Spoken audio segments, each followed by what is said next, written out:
Les océans sont essentiels à la vie sur Terre et ils constituent plus de 70% de la surface de notre belle planète bleue. Les océans ont plusieurs fonctions: contrôler les courants marins, régler la température et est à la base de tous les organismes vivants.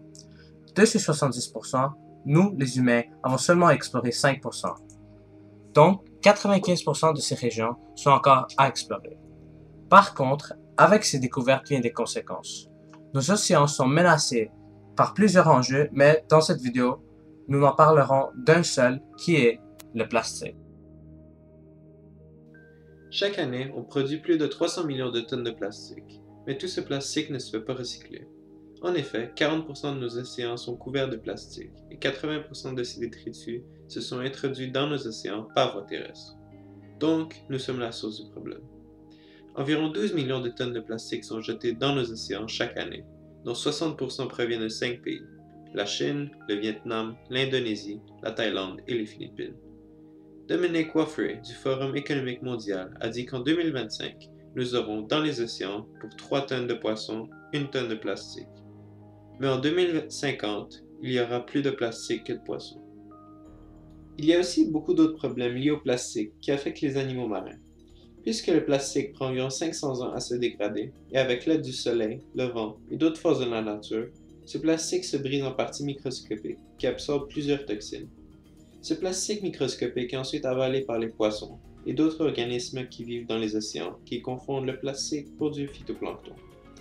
Ce poison n'affecte non seulement les animaux, mais aussi nous, les humains, car ces toxines se retrouvent dans nos assiettes car nous sommes au sommet de la chaîne alimentaire.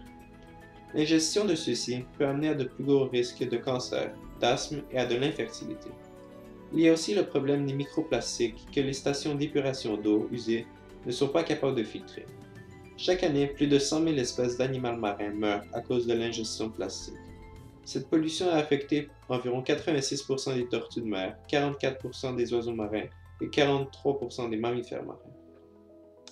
On peut mettre la faute sur les grandes compagnies de plastique et les blâmer d'ajouter des substances toxiques dans leurs produits, ou on peut attaquer le problème à la source, les humains.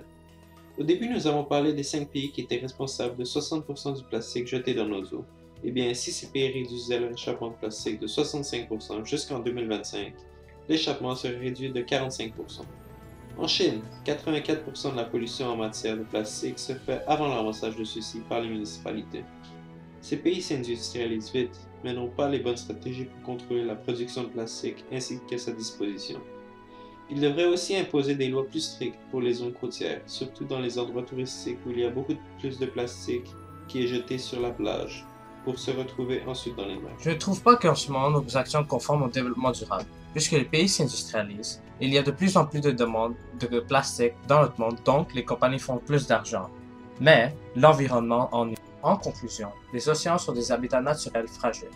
Si l'on ne s'en occupe pas de ceux-ci, les 5% que nous avons découverts sera détruit. Il existe déjà plusieurs organismes environnementaux qui investissent leur temps à nettoyer nos océans. Par exemple, The Ocean Cleanup, fondé par Boyan Slat, un entrepreneur de 19 ans qui a inventé des barrières flottantes qui, avec l'aide du courant marin, amèneraient le plastique à un point précis et qui serait par la suite ramassé. Si nous, les humains, améliorons notre façon de recycler et si le gouvernement se concentrait plus à contrôler les dépôts de plastique, nos océans seraient plus propres et nous sauverions un écosystème éblouissant.